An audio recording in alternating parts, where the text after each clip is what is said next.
Good morning everyone, and welcome to the Geneva Press Club. Welcome to the medias and experts following us online as well. We are glad to welcome today Children's Right to Healthcare, a Geneva-based humanitarian NGO. Children's Right to Healthcare provides essential medical care to children in vulnerable regions. This important NGO was founded by Dr. Raouf SALTI, who is a surgeon in Geneva with a great interest and dedication to the cause of global health and specifically to children's health. The NGO, Children's Right to Healthcare, has led over 30 missions in Gaza, the West Bank, Lebanon, Madagascar, and Egypt. Today, Children's Right to Healthcare wants not only to draw our attention to the tragic events taking place in Palestine and Gaza and the multiple violations of international law, but also propose its own solution, which is a single, secular, inclusive federal state with rotating leadership. I'm now glad to give the floor to the communication manager of Children's Right to Healthcare, to Lara Goja, who will be also your moderator today. So, Lara, you have the floor. Thank you. Hello, everyone. We will first welcome the Dr. Musallam ABUKHALIL, who is a doctor from Gaza, and he will also be reporters the daily experience of the medical teams on the ground in Gaza.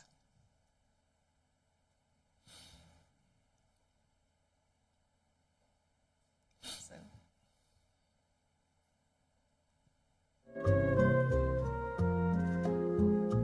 Can you hear me?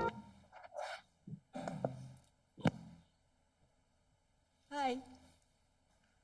Hello, Lara. Can I speak now? Sure. Can you guys hear me? Sure. We can hear you. Okay. Welcome. Thank you. Good evening, everyone. My name is Musallam ABUKHALIL. I am an internal medicine physician at Nasser Medical Complex in Khan Yunis. And I also lead the grassroots health initiative called the Gaza Cancer and Chronic Care Network. I'm speaking to you today from Gaza, where even as I join you, the work continues. For those unfamiliar with it, the Nasser Medical Complex has become the last functioning referral hospital in southern Gaza. There used to be a whole health system, specialized clinics, primary care centers, diagnostic labs, but most of that has collapsed under the military siege that is now being implemented by Israel. Nasser now is a place where newborns, trauma victims, dialysis patients, cancer patients, pregnant women, and even people starving from the siege all show up at the same door. Because as you can see, it's the only door left open now in southern Gaza. I am joining you today not as a political analyst or a policy maker. I am here as a doctor, and I want to share with you what failure of international law looks like in real life in our hospital every single day. And I will speak to you just for the month of June, the current month. For June alone, Nasser operated 150 to 180% of its official capacity. Every hallway was full, every stairwell, every balcony was full of patients admitted for different reasons. In the past few weeks, we treated patients shot while trying to get flour from this random distribution points. We had also seen people come barefoot, burned, bleeding, and hungry. At some point, we turned the maternity wards into emergency surgical theaters. Sometimes the medical team performed amputations with flashlight because the generator fuel was run out. This is not triage. This is a survival medicine. And unfortunately, the hospital itself has been bombed frequently, and sometimes the bombs fall near the hospital during the month of June and May. And you can see by those moments that you feel as a doctor utterly abandoned by the world. The people we treat in Nasser Medical Complex and for every hospital, remaining hospital in Gaza, are not soldiers. They are children missing limbs. There are mothers going into premature labor.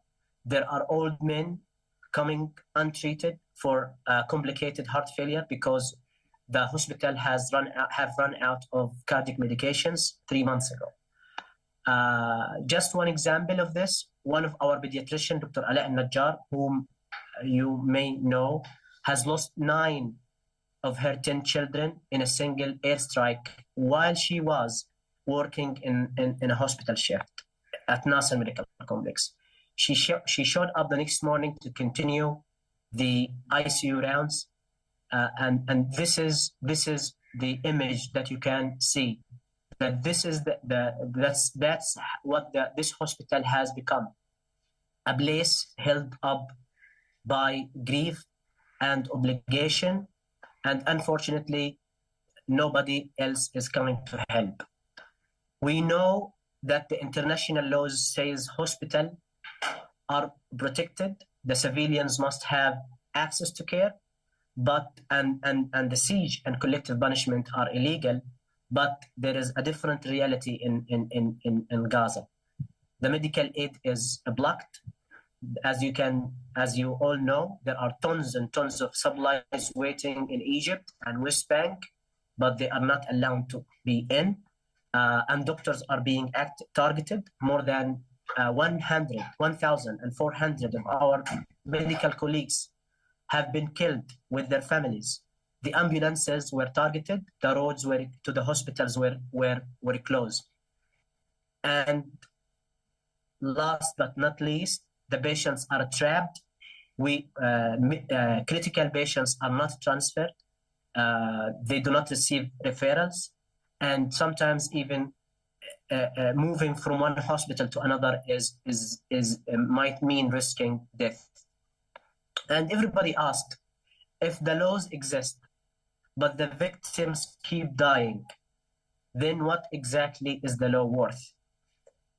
And I want also to mention about starvation. In June, 90% of admitted patients were malnourished. The malnourished people are not only normal, healthy people, but pregnant women and surgical patients. We have seen our medical colleagues, including nurses and emergency doctors, faint from hunger while waiting or being on a prolonged hospital stay. We have to decide sometimes which patients gets the medications or the antibiotics because we are working under severely restricted resources. And one point that I want to also emphasize, the forgotten lives of chronically ill and cancer patients who are slowly dying but quietly. Cancer patients, diabetics, dialysis patients, people with autoimmune disease, these are not viral headlines you can see on the news, but they are a significant number of people are now dying, slowly dying, because there is no medicine, there is no imaging, and there is no way out for medical evacuation. I want a final point. I want to share a personal reflection with you, not as a physician, but as a Palestinian. When the international law is broken again and again, and no consequences to follow, it becomes not as a failure of enforcement, but a message that some lives are worth less or are less worth protecting. Gaza has now become a legal and moral vacuum when horrible things are being documented on a daily basis, but never stopped or no effective action has been taken against it. I thank you so much for giving me the opportunity to speak. And we need to understand that we need to also understand that or enforce or advocate that international law is real. It's not just a slogan. And if things keep going the way it is, then international law will lose its value, and it will never become relevant in any future humanitarian conversations. Thank you so much. Thank you, Doctor, for your testimony. Thank you, Lara. And thank you for all those questions we all ask ourselves, and we hope we will have answers. And stay safe. Thanks.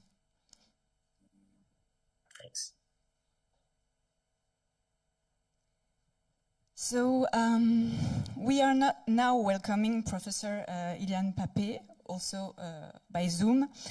He's the director of the European Center for Palestine Studies at the University of Exeter. And a senior fellow at the university fellow at the University of Exeter Institute for Arab and Islamic Studies. He's also the chair of the board of the charity, the Nakba Memorial Foundation. Hello, everyone. I hope you can hear me. We can hear you. Hello. Yes. Do I have 10 minutes? Is that true? Yes? Or a bit more if you want. Even a bit more. Okay, thank you. Okay, first of all, I want to apologize for not being able to be with you. I would have liked very much to be in person, but Zoom is second best and still a good way to communicate. As an historian, I would like to deal with the question we are posing in this very important seminar about the failure of international law and its possible connection to a future solution, and to do it from that perspective. And I think we have to begin with the very essence of the Zionist project, the way it was conceived and the way it was implemented in its early stages, not because we can undo things that happened 100 years ago. In most cases, you cannot undo a lot of things that happened in the past. But in order to understand the challenges that we are posing, which might help us also to think of how to deal with these challenges. And the very inception of the idea of Zionism was to build a European Jewish state at the heart of the Arab world, with the knowledge by those who supported the idea that this would be done against the will of the indigenous native people of Palestine. The reason so many people in Europe, and later also in the United States and North America, supported this idea, which might have seemed impractical and invalid for many people, was that it seemed to be the best way to deal with Europe's racism towards the Jews. Europe refused to accept its Jews for reasons I don't have time to go into it, refused to accept the Jews as Europeans. And they were rather supported the idea of building for them a European state outside of Europe so that they could benefit from them for imperialist, capitalist reasons without granting them equal rights or recognizing them as Europeans. And this was the source of the problem, and it was very clear you could only do this by force. And the empires, colonial empires such as Britain, later imperial powers such as the United States, had the power to impose this, both on the Arab world in general and on the Palestinians as possible. International law emerged as an idea that might regulate global violations of human rights and civil rights after already the foothold, the Zionist foothold in Palestine was already established. So when we are thinking about the formative years of international law, 1945 to 1948, we are talking about a moment in history where you could still have changed the course of history in Palestine, because there was not as yet a Jewish state. Most of the Palestinians, of course, all of the Palestinians before 48 were still in Palestine and were not yet refugees, as they would become in 1948. And there was the first junction in history, maybe the last junction in history, where those who were interested in international law as a regulator of universal morality that would prevent the catastrophes that Europe and the world at large witnessed in the Second World War, could have created a much better conducive solution for the European idea that the only way of dealing with anti-Semitism was to impose a European Jewish state on Palestine. But if you look at the deliberation and discussion among those who laid the foundation of what we call today both international law and international humanitarian law, you can see that between 1945 and 1948, colonialism itself was not regarded a violation of international law. Too many of those who laid the foundation for international law did not object to colonialism and did not regard anti-colonialist movements as movements that deserve the protection of international law. This changed in 1960 when colonialism was regarded by international law as a violation of international law, but there was a caveat to this.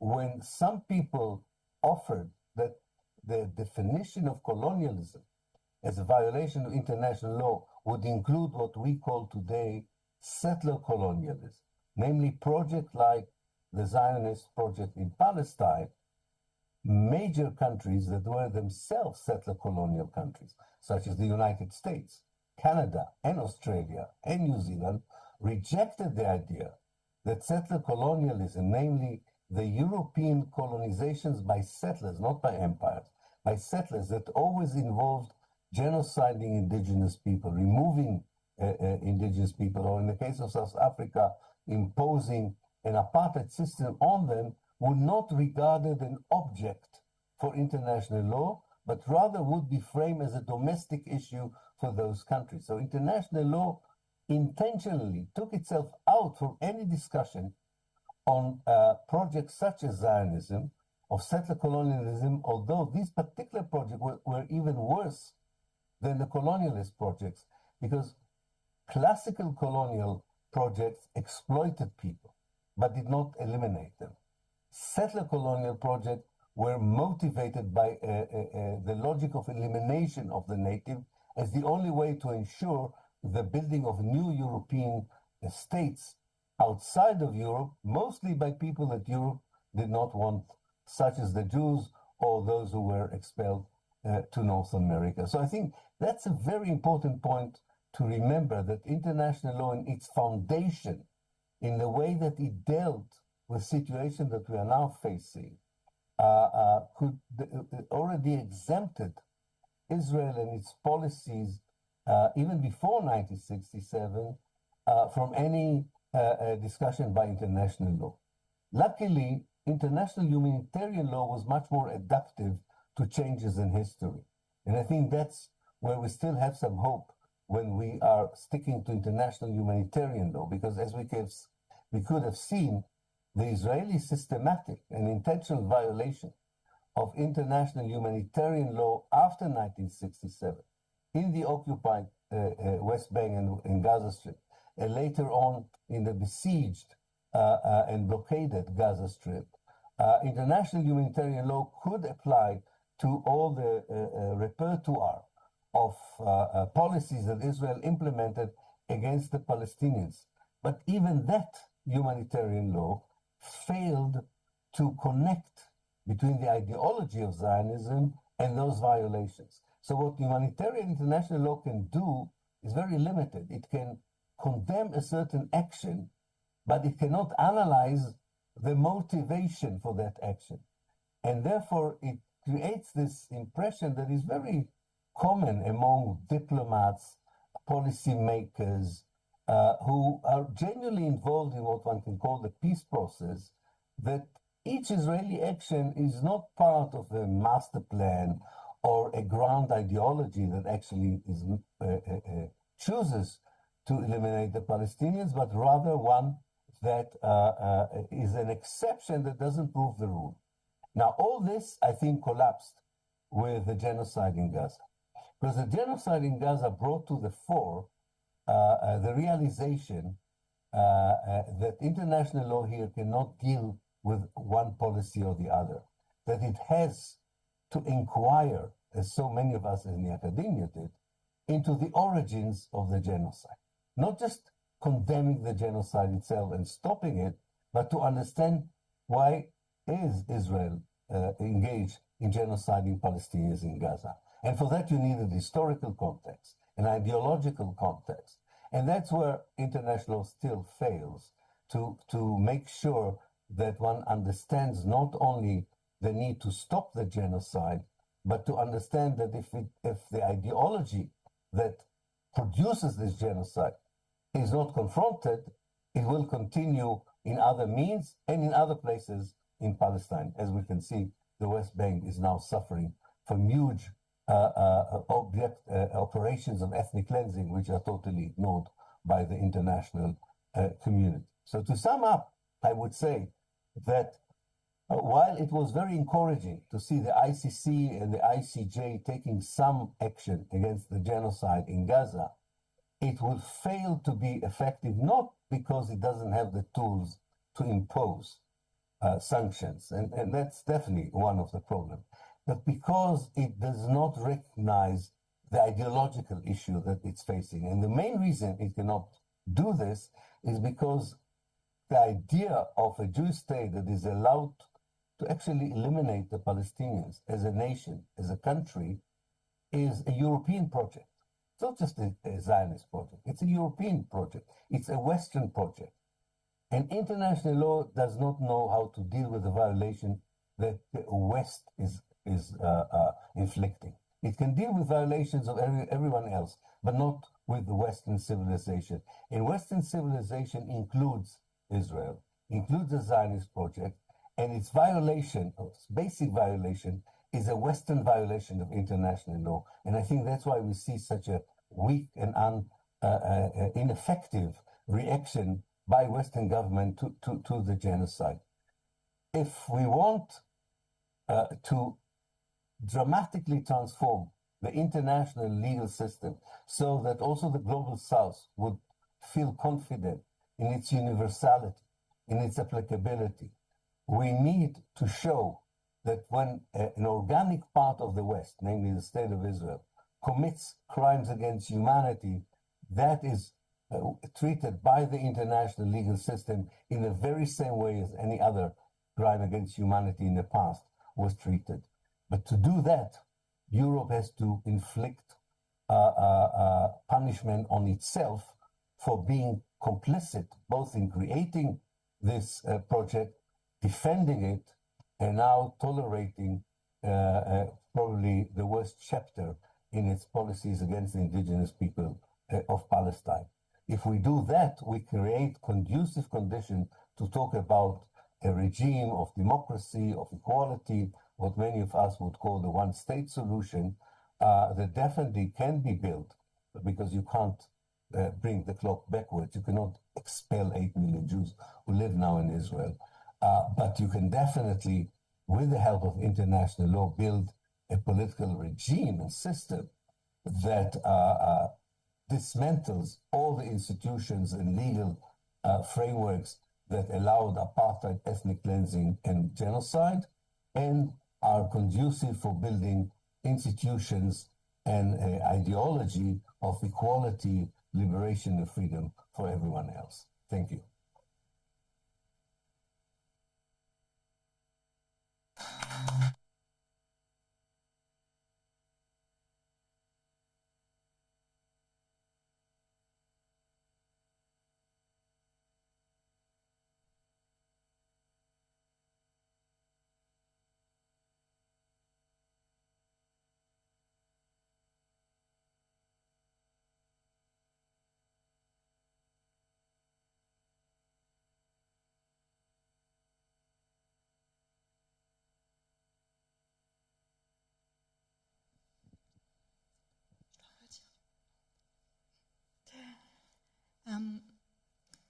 So now we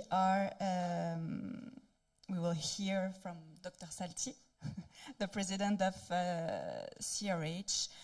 He has also done more than 30 humanitarian missions in West Bank, Lebanon, Gaza, Madagascar, and Cairo.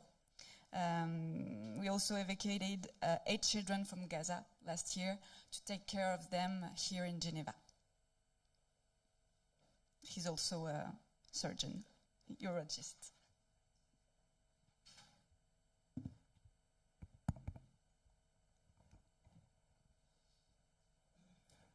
Thank you very much. Thank you for all of you to be present. And for those who are online. So I want to speak to you today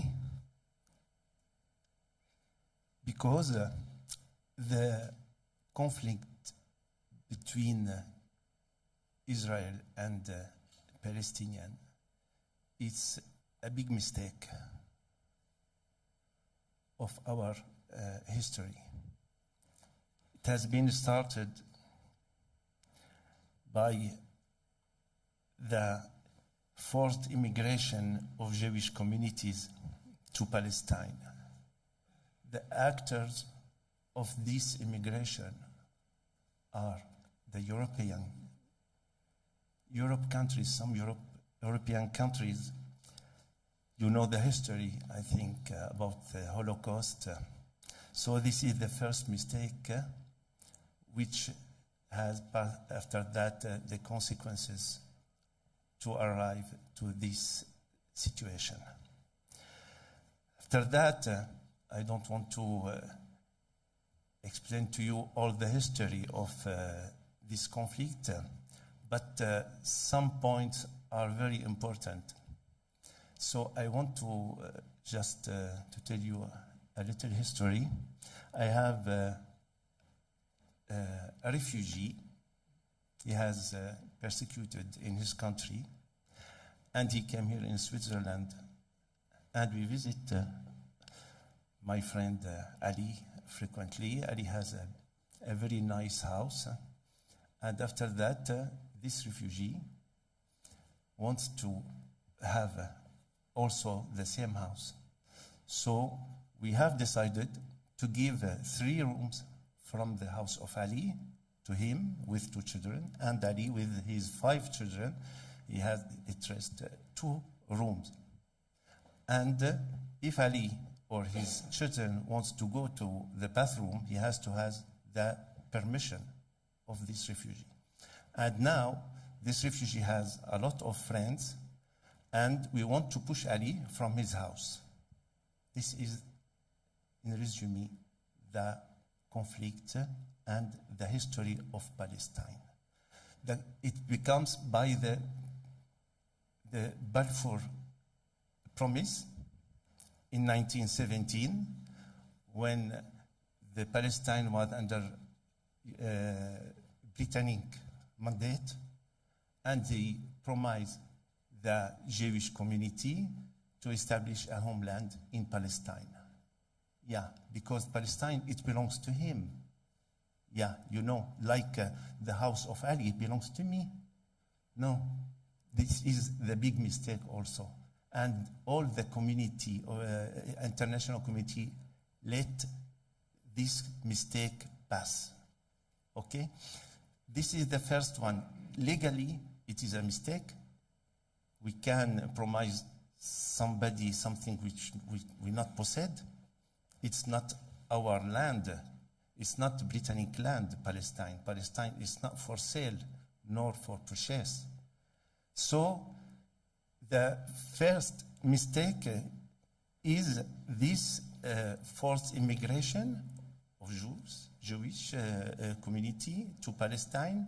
After that, the Balfour Promise to establish a homeland in Palestine for this community. And we still, till the Britannic has liberated the Palestine. In the international law, when a country is colonized and the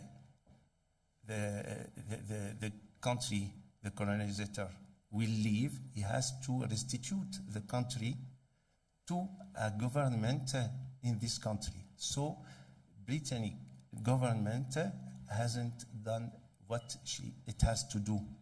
She leave the country with the cow, and the war started. Before that, after that, in 1947, the second mistake, because there is a struggle between the two communities, Arab and Jewish, the UN, the United Nations, has decided to divide Palestine. The partition plan in 1947. Jewish at that time, after the migration during these years, they constitute 33%. So the plan of division, it attributed 52% of Palestine to the minority, to Jewish community, and 48% for the Arabs, who are the majority. In 1948, the Jewish society or community wants to establish their state, and in the Balfour Promise, it isn't a state, it's just a homeland for the community, with not disturbance or any changes for the other community in the country. So the Nakba, when the colonial imposition leading the expulsion of 700,000 of Palestinians from their homes. This is the first result of these 2-3 mistakes which we have started with. And in 1948, we can see that the recognition of Israel in the United Nations, the state that did not exist before, created a nation out of nothing. It is not it's not normal. We can't create a state like this. We can't erase another state. We have a law, international law, and we can't say tomorrow, because we have 8 million of Muslims in France, to divide the France into portion for Muslim and for the others. We can't do that. We can't. And because at that time Palestine was under mandate, a Britannic mandate, we felt free to do what we want. Okay.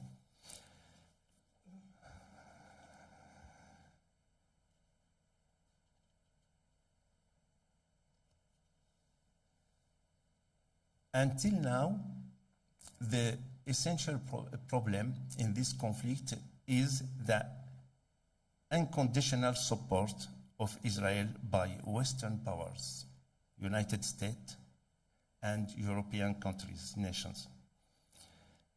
This undermines democracy and justice in the international system. So if we establish the international system on justice, we don't find it. We don't find it in this history. Everything is wrong. Everything is a mistake.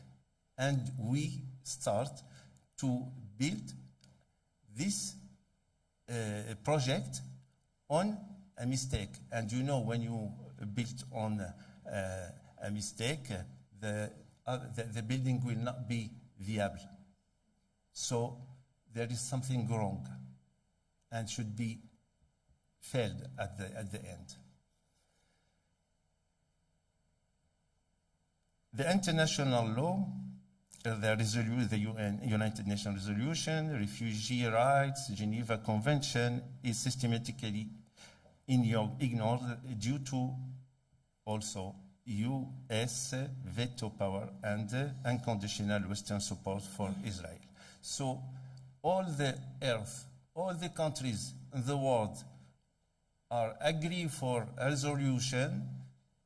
It's enough that the man of United States representative or Britannic, and everything will be in the garbage. There is no respect for the opinion of the international of the countries in the world. You know, when we have 130 something yes and 13 no, and some otherwise, when the US use the right of veto, there's nothing. There will be nothing, and all the project will be cancelled. Now, what is important, because we have since 1947, when we have divided Palestine, it was the beginning of the solution of two states. And you see till now we are in 2025, what is the result? So it is a sterile project for me, okay? So we have to search another thing. We can't continue with this project because we have a lot of prejudice for Palestinians, for Jews in Israel today, because they are born there. It's their country for them, okay? Like here, I live in Switzerland. In France, my children are French. We can't tell them tomorrow you have to leave, okay? Because they feel like another French, everybody. So we can't decide to push all Jews from Palestine and establish the country with only Palestinians. So which is important now is to put God and religion aside. This is a very important thing, I think. And so we suggest a multi-communal federal state. What is the political structure? Is a unified state with a confederal system ensuring equal rights for all, Muslim, Jews, Christians. Rotation of key leadership roles, President, Prime Minister, Parliament President, among the three communities every 4 years. We can change these three posts each 4 years and to have each one his role. So we don't have any community superior to other. Each community is controlled by the others. So we can apply one law for everybody with no discrimination. The advantages is to prevent domination by one group, like two-state model or current apartheid, applies a single democratic law for all, aligned with international law, a popular and inclusive solution inspired by power-sharing model like Lebanon or Bosnia. Finally, lasting peace, require moving beyond the colonial and Zionist framework imposed in 1948, a single secular federal state respecting Palestinian historical rights while ensuring Jewish security is the only viable long-term solution.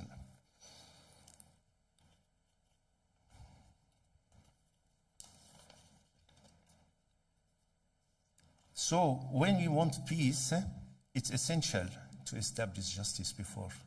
We can't establish peace without justice.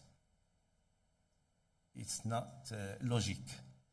We can live together. We can live together. And we are smart enough to build our new society. It's our own decision. No one can decide for us. We reject all form of fanaticism. God and religion are individual, but the homeland is for everyone. Because God hasn't given a deed ownership to anyone on this earth. We are millions Jews and Palestinians who advocate for this peaceful solution. So finally, we need your full support for our law implementation to achieve justice through accountability. Thank you very much.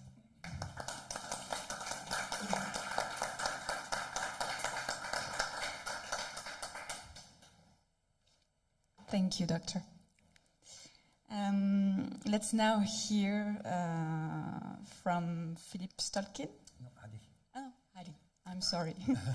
Let's now hear from Ali KASSAR, who is the International Relations Director in our association, Children's Right for Healthcare. And he's also a survivor of the massacre of Sabra and Shatila. And he will give us his testimony. Thank you very much. Thank you, Ali. Well, thank you very much for everybody for coming here today. It is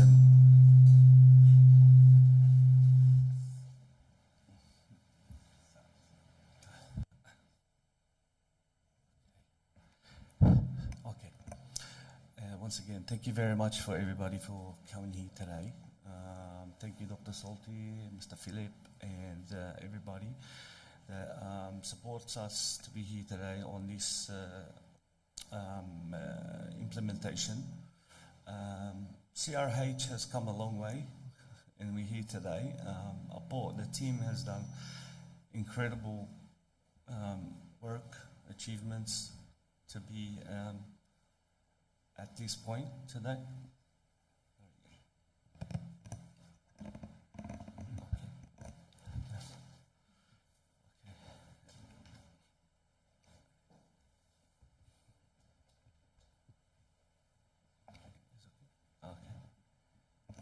Perfect. Okay. Thank you again. Sorry. Today I am Ali Muhammad KASSAR. I am the survivor of Sabra Shatila massacre. I was born on the same day of the massacre. I want to talk to you today from that perspective as the victim of Sabra Shatila and what have the child of Palestine or the child of a Mexican endured growing up to be where they are today or in a life of disadvantage. And basically what I want to say is that I was born on that day, and the enjoyment what I had to endure and later to know the story of what I have been through made me make the choice to stand up for people from that background, and I decided to do so. So basically my story goes that I was born on Sabra Shatila night. My mother went to bring milk because we were stuck underneath a building in Sabra.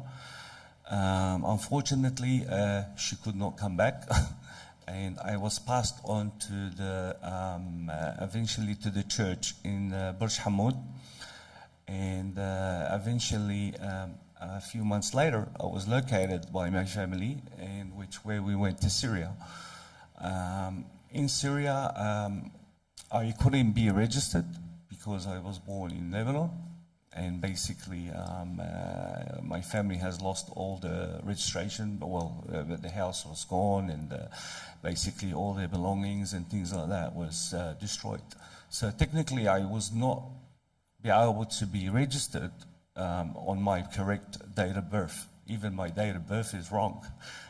Even till today, I was not able to correct my actual date of birth to the same day of the massacre, which is basically. So nevertheless, we tried with the Syrian authorities for a number of years, but unfortunately it was not possible. So we left it as it is. My father in the due time has passed away, and my mother decided to go back to Australia. She with her family. So I was left in an orphan village for 3 years due to the circumstances as well of the paperwork. And then after that, I was able to travel to rejoin my family in Australia, in Sydney. So growing up in Sydney as a child that came from this background was an incredible storyline. I grew up well in the community. It was okay going through, kindergarten, the primary school into high school and things like that. And then later on we started, there was a bit of a shift of change when people ask you where you were born, what's your background and things like that. So I started to learn the enjoyment of what is racial racism and things like that. So I digged in a bit more into my history. I asked, my mum never wanted to tell me a lot about what's happening. She wanted me to sort of adapt into the Australian society and just pretty much grow up as, leave the past behind. But I kept on pushing because I suffered in some ways where, discrimination, we were like, I felt like there was things that was left out from my rights in Australia. So technically I pushed my mother to tell me what is the story, what has happened, and about my birth, about what happened to them in Lebanon and how the story came about. And she told me the story, and to me it was heartbreaking to hear my family, what they have been through. What me as a baby basically had to go through, but gave me courage to turn around and think that, what can I do to change this? What is in my ability? Something in me just driven me to where I have to raise awareness, because, if we look at the Sabra Shatila massacre, it was a horrible event. And at the end of the day, Sharon was investigated, but unfortunately he was never charged. He was investigated, found guilty, and then at one point he resigned, and then a few days later he became a prime minister of Israel. And I don't understand, when I read that, I was so heartbroken to see that a person has, committed on his head such atrocity and blood on his hands, to later become a prime minister after he's been found guilty of incapacitated into genocide. And that gave me the more drive and motivation to seek the law and see what this law is all about. How can this happen? What sort of world do we live in? Because in Australia, I was taught, human rights laws, and we know that you cannot discriminate, you cannot, religious rights and things like that. So I was in this bubble where I was sort of programmed to believe this is the law and and this is how it applied. But when I look at what's happening around the world, it's not. The law is not applied. The law is structured in my opinion, as a victim, is for the powerful only.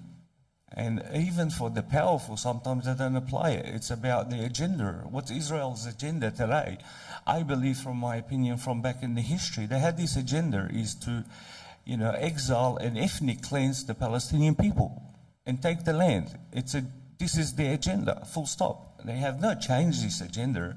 All they have done is change leaders. And then when they are in power, they come to the same table to continue the same agenda. And that's all they have been doing. So today, what do we look at the UN? When I came to the UN, and I'm believing that there will be a drive in some way or form in implementation, we can drive the law, we can do accountability. But when we see the accountability at the UN level, there's a lot of hard work goes into written projects, but they get nowhere. Because when we get to a debate, eventually we get sidelined or vetoed. At the end of the day, the UN system, the law that's currently in place has failed us as victims, has failed the Palestinian people, and continues today to fail the people. We need a resolution, we need a solution. At the end of the day, the UN is powerless because it cannot deliver justice to the victims, to the Palestinian people. At the end of the day, they're barely delivering aid to the Palestinian people. So what do we need today? In my opinion, we need a new generation that can enforce the written law that's meant to be implemented today. From a holistic perspective, we need to fix the world, approach it holistically. We have a beautiful law that is not applied to anything. It's just pen on paper. And I am sorry to see where we are today on the Palestinian issue. It has not improved in any way or form. It has gone back in dramatic ways. And we don't there is a solution. The Palestinians and the Jewish community has lived for a long time together in peace. Before the war, before 1946, they lived side by side, house by house, family by family. Where is the problem? Let's look at it. Where is the problem? If we could live back then together, house by house, neighbor by neighbor, family by family, and then where is the problem today? Because we're living in Europe the same way. We live neighbor by neighbor, God knows who, Christian, Jewish, Holocaust survivors, we don't know. But we're living here in peace. Why cannot be done in Palestine? Why cannot be done there? Why cannot it be done? Obviously there is a problem there, and we all know the problem. It is the Zionism agenda. That's all it is. They do not want peace. They don't want us to cooperate and live together in peace. And this is the problem today. And this is what I would like to say. We have a fight on our hands, and we need the law to apply. And we have to have every person that sits there and holds himself as a judge or judicial person to uphold the law. They're not immune. And people are waking up today. They have seen the system. They could see the failure of the United Nations policies, of the laws. It's a disgrace. And the more we look into that, the more we see that people are losing faith in the human rights laws. They're losing faith in the international community. And basically, we all complain about terrorism, about insecurity, about that. These are all man-made stuff. Terrorism is an agenda, has been bought and played in beneficial of agencies, governments, whenever it suits them. It's a card they play on the table based on where it should be done, when it should be done. And today, what I say is that if we don't really show the people sooner or later that the law will apply, we're going to be in trouble from society sooner or later. And thank you very much once again for coming. I really appreciate it, and thank you. Thank you so much.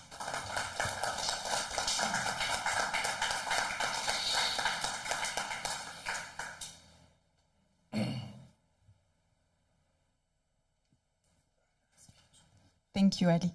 Thank you. And so now let's hear from Philip STOLKIN, which is a lawyer. He has studied at the universities of Zurich and Berlin and has been working as a trial lawyer for 27 years in civil, administrative, and criminal cases. He's involved in human rights, and this capacity also appears before international courts, such as the European Court of Human Rights. He's currently focusing on international crimes in Palestine. So, for you. Did the international law fail? You know, there were times where children played on the playgrounds in Gaza and West Jordan land.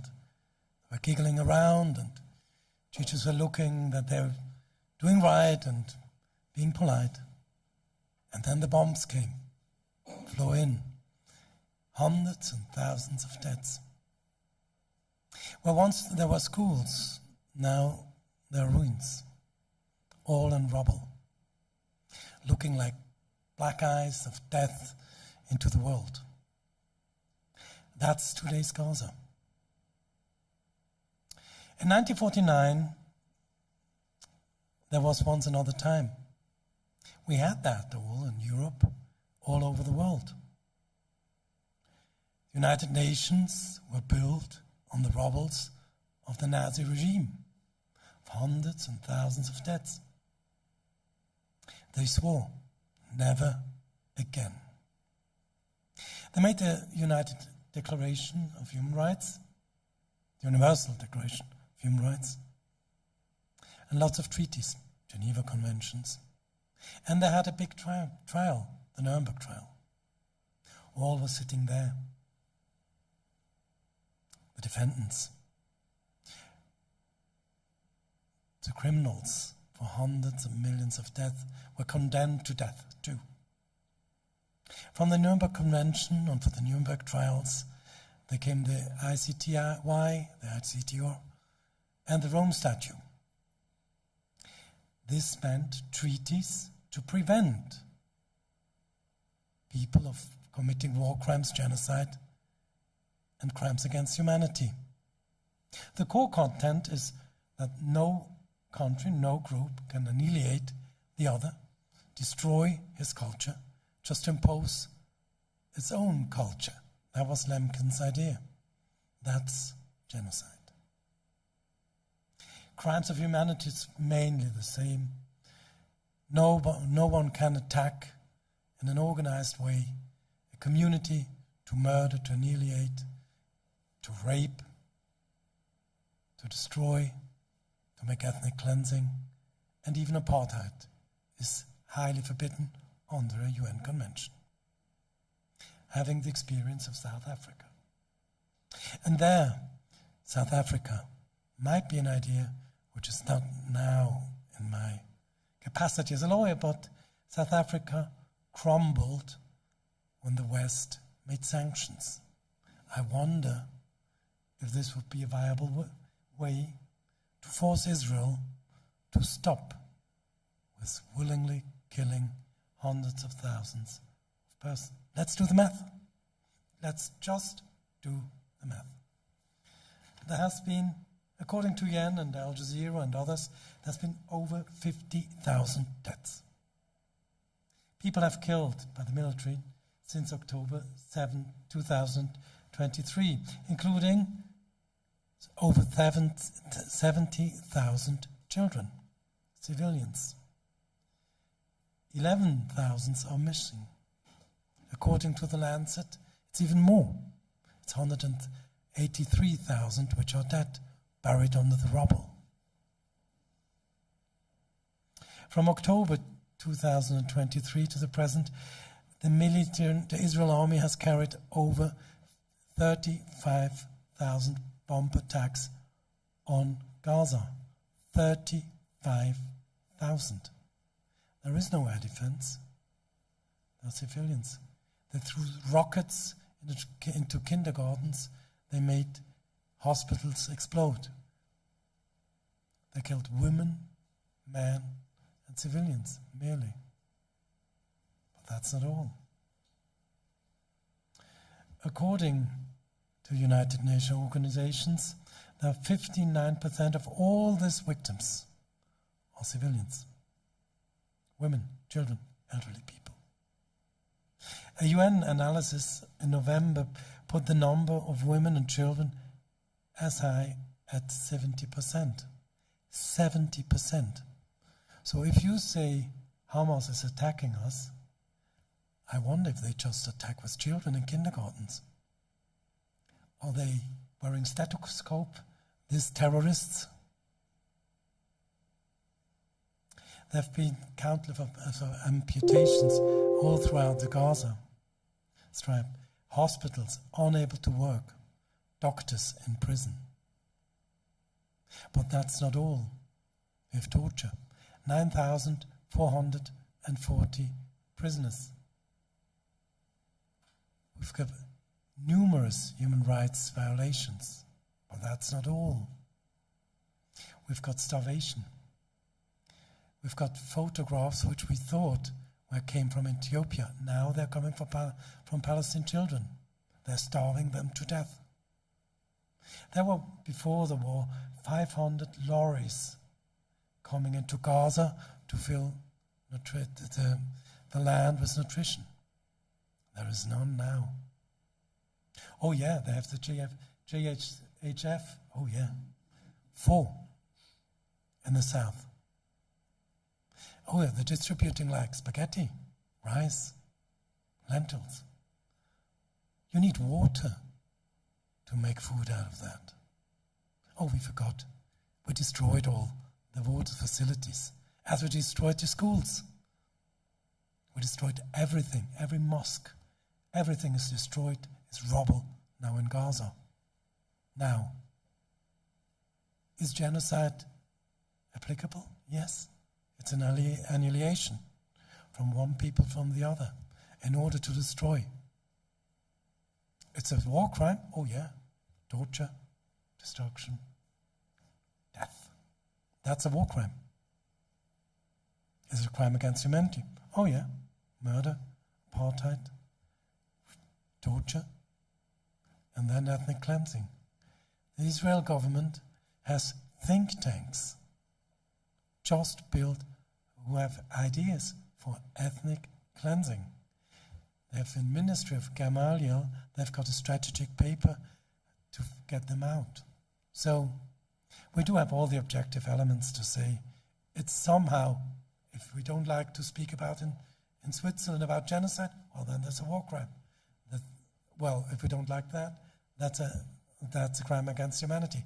But there is a crime as big as a house done by the politicians. So let's ask, did they do that intentionally? Utterly intentionally? Well, listen to the politicians. Listen what they say. Smotrich, Ben-Gvir. Oh yeah, there was Netanyahu. What was it? Amalek? The complete annihilation of a people who attacked you? Okay. We heard about Zionism 5 minutes ago. Jabotinsky was a founder of Irgun and Herodot and Ley. They were at the massacre of Deir Yassin. He had the idea that you have to force upon the Palestinians a nation, a Jewish nation, on both sides of the Jordan. Netanyahu refers often to him, to Jabotinsky. And that means having heavy force on the Palestinian people. So they have an intention, I would say. And you see it. You see, having a Merkava tank, having rockets, having, artificial intelligence like the Lavender program or Where's Daddy, Ghost Chapel, in place to kill people means you have an intention. So there is all the element of crimes and you have the intention. So there is, just strictly on the legal point, there is a genocide. That's nothing political or very political, but it's a crime. And you've got crime against humanity. You've got all that. And all built on an ideology which is near to the Likud, which is now the nationalist Zionism. Let's be clear. Hannah Arendt wrote in the New York Times in 1944 and warned about this kind of Zionism. Warned that there will be war, that there will be exclusion, and that there will be racism. She warned it in an essay recapitulating Zionism. So that's exactly this ideology. In contrary of Mr. PAPPÉ, I think this is to build up the specific intent. So you need this kind of ideology because that's the thinking of the today's government. So I think they have the intent, and it is built on ideology. But what happened next? What did the international community? 143 times Israel has been condemned because of the settler policy, because of human rights violation. 143 times they have been condemned. So everybody knows, and even the government knows it. The settler, and what did Netanyahu and it goes friend Smotrich?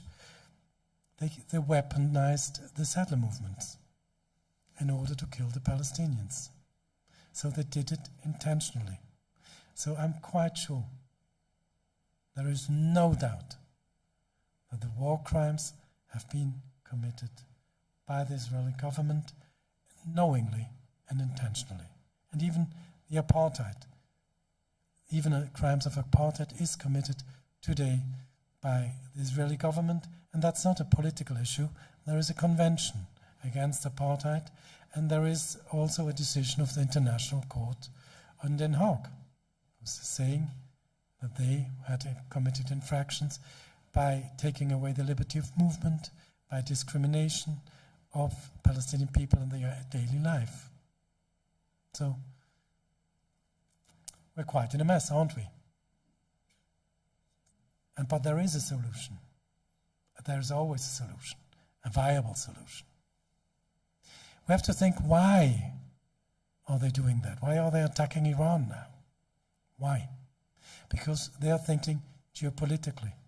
They're thinking on power structure. But there are moments where even the power structure has paid tribute to reason. We can't have the whole time war, death and annihilation in Palestine. It will spill over. Israel has to remember that there have been wars of liberation. What Ilan PAPPÉ was talking about in 1960. Hundreds of years of liberation. Slavery liberation in Haiti. We have it in Ireland, even here nearby. 800 years did they fight for their right to live, to have peace and self-determination. Do you really think if you oppress a whole people, if you can kill as much as you will, you can torture them, but you never can take away their liberty? They will fight, and they will get it. If we pay tribute to reason, we have to consider what did Europe do before? Fighting years for constitutions, for dignity, self-determination. We have to remember that one human being has the same worth as the other one. Respect. On this are built all constitutions here in Europe and in the United States, in Africa. We've got an African charter, and we've got in Latin America. We've got this kind of constitution having two parts: recognition of the human dignity and all the rights, rights of free speech, right to live, freedom from torture, freedom of movement, and having all the social rights of education, of schools, medical supplies, of fair working conditions. Why is it everywhere in this world that this can happen and that they can live on this constitutional right except in Palestine. Okay, we have the idea that Israel is near to Iran and that there is lots of oil for the Americans. We will have this idea. And we perhaps have the idea that the Jews have lived in the shore. But what do we learn? What does it take away from the shore? That every single man has and woman has the same right to live in peace and not be tortured, that there is no discrimination and that everybody can speak. That's what shore is all about. And that's what we have to fight for Palestine. Palestine has a right, and the Jews and the Christian have a right to live peacefully together, one siding the other one, respecting the other one. And that's the tribute we want to have from power. We have to fight for it. Thank you for your attention.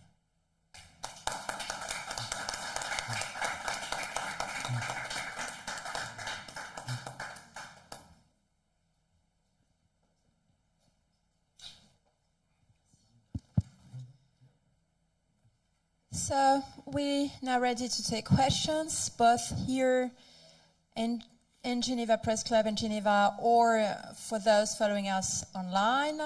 All panelists are available for questions or comments, as well as the two panelists we had online, who are still online. So are there any questions or comments here?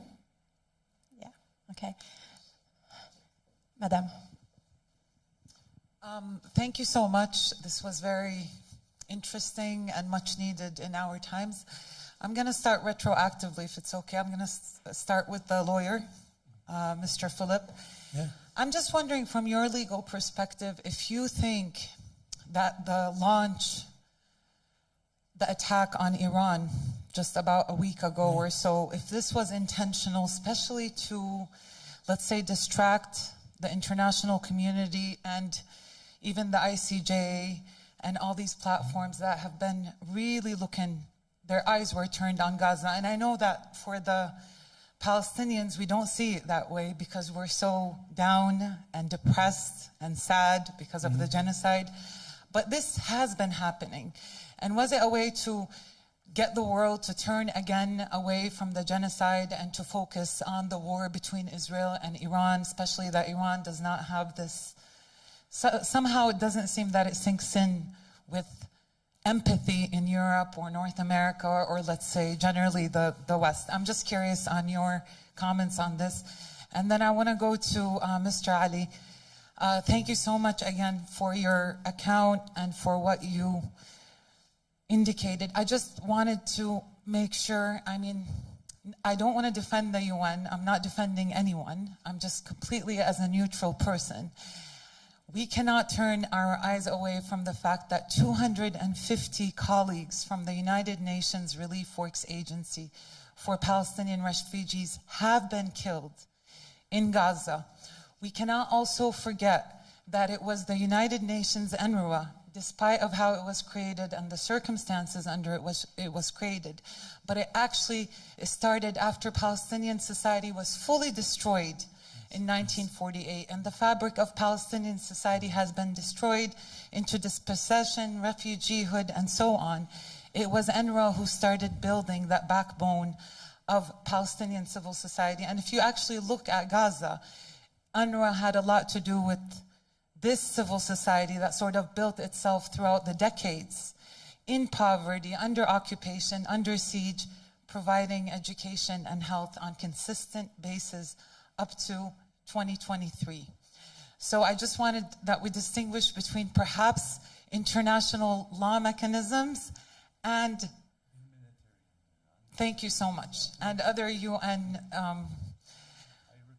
And can I just say one last thing to Dr. SALTI and then so he can comment as well. And I also found your speech that was very interesting, and you took us sort of from your historical perspective, what you've been through, and as well as Ali, and then we went into, okay, we should coexist, we should live together, we should have peace. but it just feels like there's so much pressure on the Palestinians, and I think Ilan PAPPÉ would agree with this. That even as we, our people are going through genocide, we're expected to say all the right things, to respond to everything, and there's ever no break. Shouldn't the other people allowed to perform this as well? In charge of every single aspect of what's happening.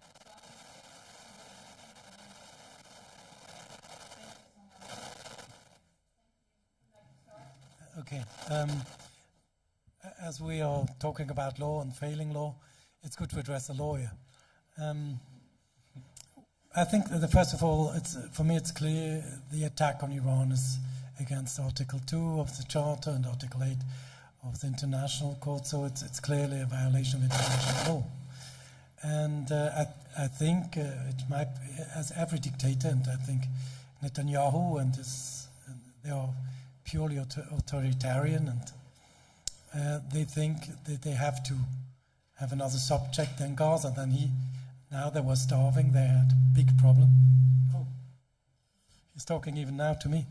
And now he had a big problem, and he needed to attack. This could be a tactical solution, because nobody's actually believing that he was really, at that moment the attack started, that they were really threatened by the Iranian nuclear power and possibilities, even that they always renounced it. And at the moment, if I understood, there has been a negotiation with Trump, and there was somehow, they were very near, and suddenly then Netanyahu intervened, and suddenly Trump wanted, as far as I read in the newspapers, a completely new position which the Iranian didn't want to accept, and then, as you know, the 61 days that the attack started. So yes, I think it's a tactical reason. And they knew two things. First of all, the Iranian regime has his record of human rights abuses, has his records of death penalties. It's about 85, I think, this year. And they oppress their own people. So they haven't been too sympathetic, and they are religious and fanatics, even Khamenei. So, of course, nobody liked them. But putting that aside, this was an infraction of international law, and I think it was non-viable reasons than tactics. But that's my personal opinion. And 5 seconds to him. As far as I heard from Ali Kassir, I think what my dear friend Raouf was saying is the hypocrisy of the West, right? They didn't actually react that all the Geneva Conventions and human rights and humanitarian rights were wrong or wrongful, and this was a fail. No, they reacted on our hypocrisy of the West. We've got in Russia and the Ukraine hundreds of thousands of dead, and this is wrong. But it's also wrong killing people in Gaza and West Bank, don't you think so? Aren't human rights the same way to defend? So I think this was the way to react, and Sabra and Shatila was a terrible massacre, and nobody reacted. But I think I let them speak now. I'm too much lawyer speaking for other people. Like I said, the humanitarian disaster management of the United Nations has an enormous job. My hat goes off to them, absolutely. NRI and other agencies. This is not my. I think it's good that you did ask a question to clarify myself, and the clarification will be that the law implementation and accountability of the United Nations, there is a mechanism of investigation processes. When I look at the statistic and the research, we see, let's look at Sabra Shatila. By example, Sharon was investigated. He was found guilty. There was also the general was found guilty. And all these other people. The UN could have done something, or NGOs that replying and complying and enforcing the law from back then could have taken this further. But it was dropped back when he was just basically appointed as Prime Minister. And to me, what I'm trying to say is that if we fought back then and applied the law in some way or form, and I know it was dangerous to continue so, but I believe that we concentrated mainly on the food programs and we left where it counts out. And that's what was my objective, was that absolutely that. And my hat really goes off to NRA. I have colleagues in NRA. I adore these people, and we're actually doing programs soon to be in Gaza with it. And I thank you very much for the question, because it was important to clarify. Absolutely, you're right. Thank you. Thank you. So we have another questions here, and then we'll take two interventions online. Or did you want to, Dr. SALTI, to answer as well? Yes. Because, okay, Dr. SALTI. Randa has asked me a question. So I think, you know, Randa, Palestinian community has been oppressed, and each time they ask us more and more and more and more, because we still, since 1947, for two states. This project is sterile. Believe me, it's sterile. It's just a little anesthesia, you know, just to let you sleep, and they want to do everything they want. So they have started like this, now they are like this. It's not strange for me that we can shake hands, you, me, Ilan, PAPPÉ, Philippe, all we are here, we are Smith also.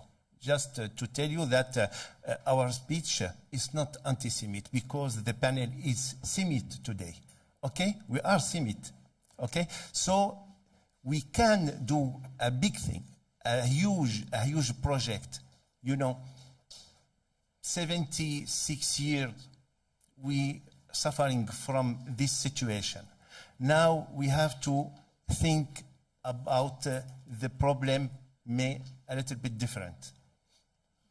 I think that, because I feel that when I was 20, etc., I have more courage to fight, but it's a sterile project. For me, it's a sterile project. Now we have to think better. Thank you. A question here. Robert James Parsons, independent journalist, researcher, geopolitical analyst. I'm working on a series of articles for the Electronic Intifada with two researchers in the United Kingdom, David Williams and Dr. Christopher Busby, who's a physicist. We're focused on the weapons being used. A great deal of the explosive matter, the payload as it's called, that's being dropped on Gaza is uranium. You've probably heard this. The Aliyah Hospital, for example, was one of the first places hit. It was a test. And according to the hospital, there were 500 plus people in the courtyard. And what was dropped was a thermobaric bomb. That's an airburst bomb. And it explodes in the air maybe 5, 6, 7 meters above the ground. According to the hospital, everybody was burned, which is logical because this thing had uranium in it. It burns at 4,000 or 5,000 degrees. They treated 200 people. What happened to the other 300? They were vaporized. Now, if you take these bombs, particularly the Mk-84, which is the 900 kilo, we have the technical specifications from the manufacturers, and we have the patents. You can determine the explosive capacity. We have the figures from OCHA, which are revised weekly on the movements of the population, the concentration, but these go way back. And then we have the government of Israel's figures at the beginning, 2.3 million people in Gaza, which are reliable. If you take the concentration of the population and you apply the explosive capacity to it, the only reasonable conclusion is you've got at least 800,000 people dead, probably half of the population of Gaza now. The other point is, The entire territory is contaminated because there have been tens of thousands of tons of uraniums dropped. Remember, the manufacturers get the uranium free of charge as nuclear waste, so it's very cost effective. And this is the situation now. If the Palestinians have to leave, I'd say they should leave. But the whole of Israel is now contaminated because the particles are peculiarly susceptible to being airborne, and they're radioactive for 22 billion years. Just a bit of a clarification.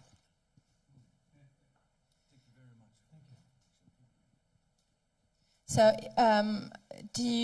does any of you want to comment? No. Okay. We have interventions online first. So we'll start by having questions or a comment by Salah Samaro.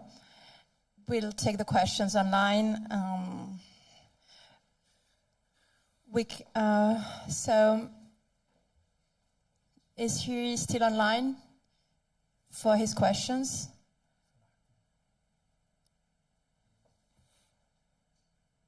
So,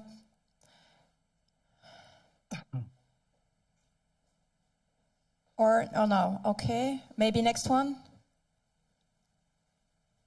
Otherwise, we'll take other questions here in the room. We have. You have someone online? Okay, so please, can you identify yourself and ask your questions and to whom the questions is played. Thank you. You have the floor online. Me? Yes, you have the floor. We can hear you. Thank you very much. Good morning. I'm happy to join you in this valuable meeting, and I thank Dr. SALTI for this panel, valuable panel. First, I have a comment. I guess that why has international law fails? I guess that it's because the selective enforcement and the power policy. We see the USA has historically supported and shielded Israel from accountability via diplomatic protection, vetoes, etc., and also double standards in applying international law. We see today the whole world is condemning the Russia's invasion of Ukraine, while tolerating Israeli settlement and genocide against Gaza, and also this blockade. Also, we see the UN has passed numerous resolutions calling for Israel withdrawal for occupied territory, but this enforcement mechanism remain weaker.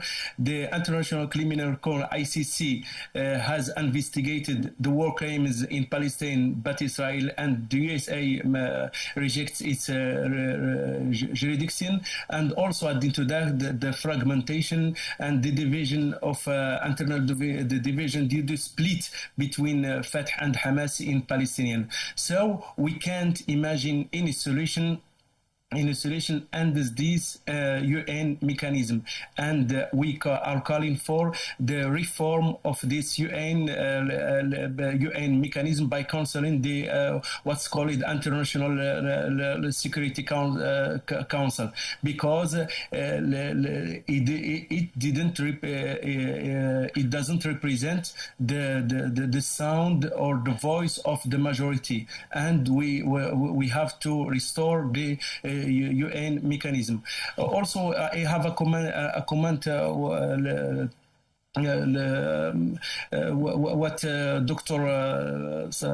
Raouf, I guess that his suggestion is very he has the courage to give this solution, and I guess that the problem that many times I hear Palestinians and Arabs calling for a confederation that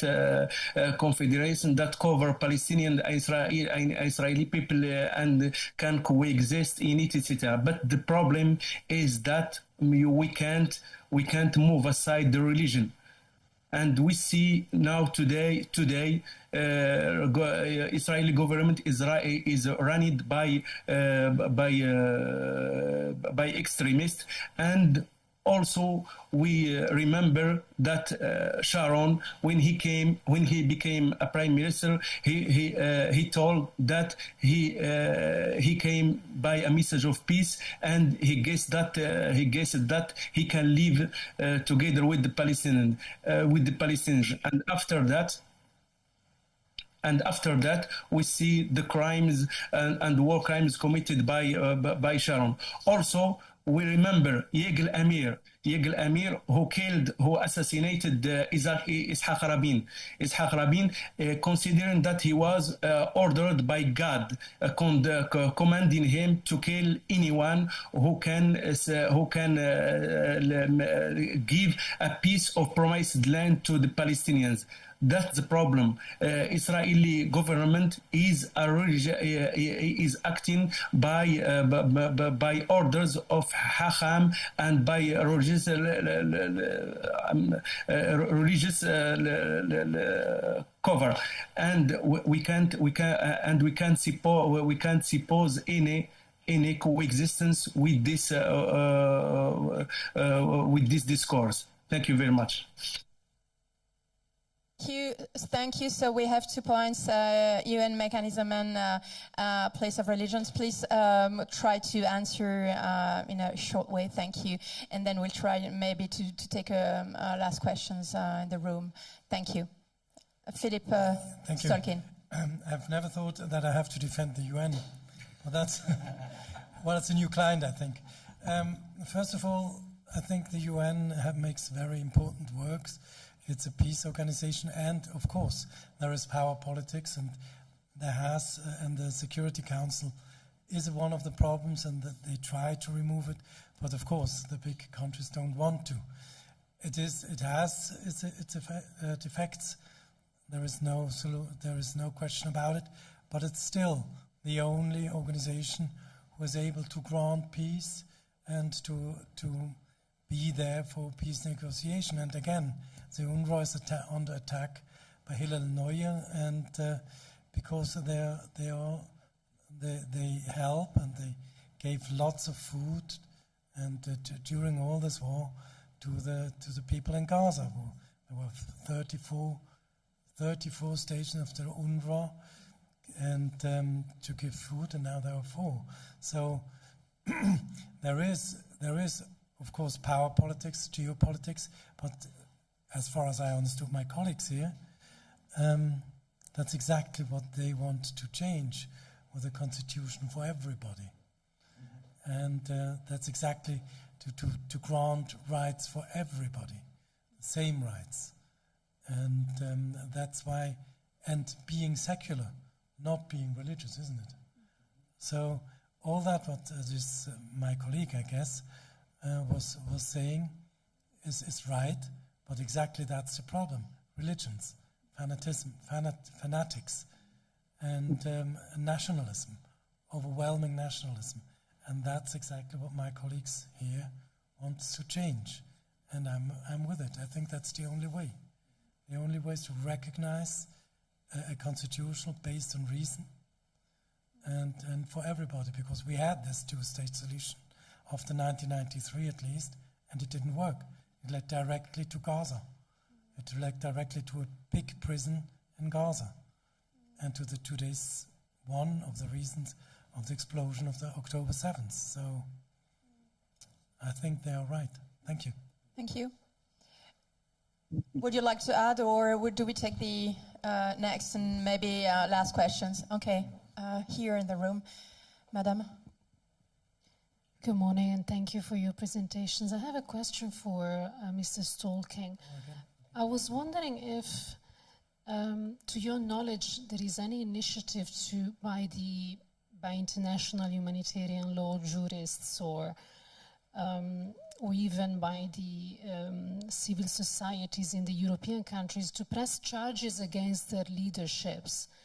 Because we know that despite the decisions of the ICC, European governments are still sending weapons and supplying arms to Israel. So I'm wondering if there are the premises to initiate any procedures against European leaders on behalf of the community of jurists, or also on behalf of or by common citizens.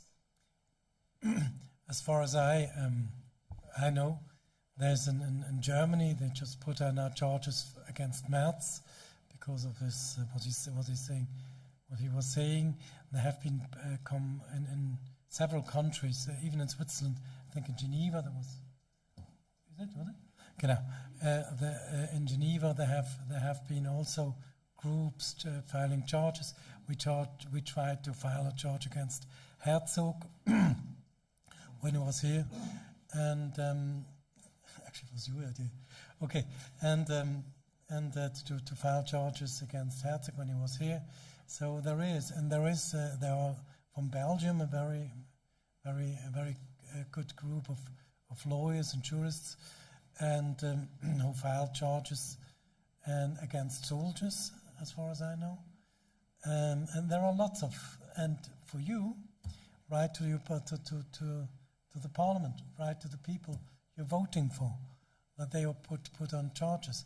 Now the Social Democrats are trying to join now, and they are coming forward. So I think there is something to change, because this annihilation of hundreds and thousands of people in Gaza, won't help Israel. They will be isolated somewhere.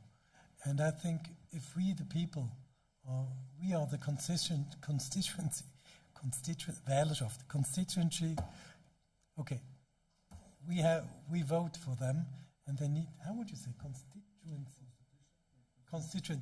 constituency of the people, of the members of parliament. We should write to them, hold them accountable. I think this could be a way everybody could write, could sit together, form groups wherever you are, because if they don't do, there is still the people. There have been 5 to 10,000 demonstration in Berlin. Okay. Okay, thank you. We have, I think we have another question here, sir. Good afternoon, and thank you very much for your interventions. This is a very heartfelt subject for me, so I'm glad you mentioned Balfour, because in his letter, his 78-word letter, he said to take care of the local populations as well, which is one way of looking at it is love your neighbor when he's dead. But I don't want to say that. What I came here to really understand is we're dealing with the greatest military buildup in the Middle East, which is Israel, which is considered the best soldiers and all the rest of it there. And all they can do is go around and kill kids in hospitals and in schools and things like that. Isn't that based on a mythology that's maybe completely wrong? The one that is the basis for Zionism. It's amazing that Zionism started in Basel, in Switzerland. Today they have the Gaza Humanitarian Foundation that is based in Geneva without an address and without a single person of responsibility in Geneva or in Switzerland. It's against the law. It's a complete fraud. So I just have that to say. Thank you. I think it's not anymore, but who'd like to answer? Okay, so do we have a last questions here? Online we had, but they're not anymore online. The first people asked to have the floor. So a conclusion word. Who'd like to have the conclusion word? Maybe the Dr. SALTI as the president. You have the word for the conclusion. Thank you very much for you all and those online. I wanted to this event just because, as my colleague said, that now everybody is toward Iran and what happened there between USA, Israel, etc. And in Gaza, genocide still ongoing. Okay, so I want just to give a little thing to remind that the problem, the initial problem, is still the genocide is still ongoing in Gaza, and we have just to think, as I said, differently. We can't give up. We can't give up this problem. We can't be pessimist, because otherwise we will disappear. We will disappear completely. So we have to continue. We have to be together. You know, just a little example. We have many millions of Jews in the world, in the United States, in Australia, in Canada, etc., etc. If you imagine that tomorrow they will go to Israel and constitute a party and gain the elections, and they are with us by the same process, so we can win. These Zionists like Netanyahu, like Ben-Gvir, Smotrich, etc., they think that they are a prophet, and they are coming from by a mission from God. So thank you very much, and hope we continue to work together. Thank you, Dr. SALTI. And you're now invited to share some more discussions and some drinks and food with the Children's Healthcare. Thank you. Thank you.